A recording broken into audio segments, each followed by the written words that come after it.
Испорачаните барања на Ахмети од партискиот конгрес на ДУИ за користењето на Бадантер во секој сегмент на одлучување, па дури и при избор на влада, мешањето во одлуките на Уставниот суд, но и барањето за ветинг на функционери од последните 34 години се надвор од опсегот на рамковниот договор, смета дел од експертската јавност.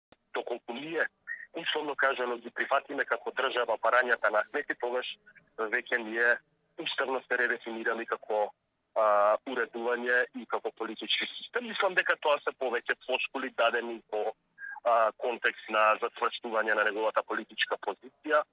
Не би рекол дека се нови, мислам дека се имаат во одредени варијанти слушнато и порано и од некои други политички партии на албанците. Имаше вакво барање минатата година во протестите на ДУИ, значи не е ново барање, рециклирано барање. Партиското освежување на Ахмети се сведе на избор на 5 подпредседатели, кои се веќе дел од вревот на партијата, но за ДУИ изборот представува континуитет, стабилност и сигурно лидерство во реформскиот процес.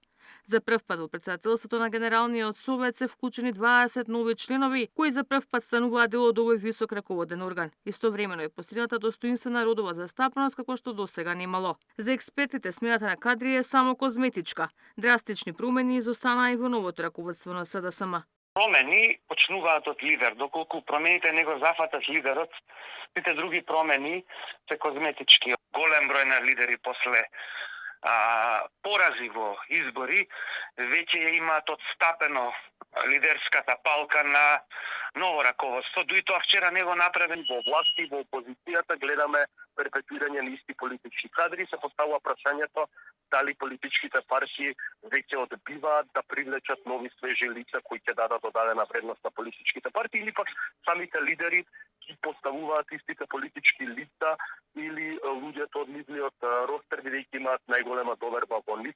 Постизборните кадровски промени во Мала Речица значеа нов мандат за Ахмети, но и избор на стари партиски лица како Бојар Османи, Еркан Арифи, Арбана Пашули, Арта Билјали Зендели и Фатон Ахмети за подпредседатели, како и Арбер Адеми за генсек на партијата. Во СДСМ како нова сила именувани беа поранешни партиски функционери, екс-градоначалници и директори против кои се водат судски постапки и пратеници. Александар Саша Димитриеви ќе остане генерален секретар на партијата, актуелната пратеничка Јована Тренчевски и докторот Александар Тријановски се новите подпредседатели. Ивана Соколовиќ, Најдова, Сител телевизија.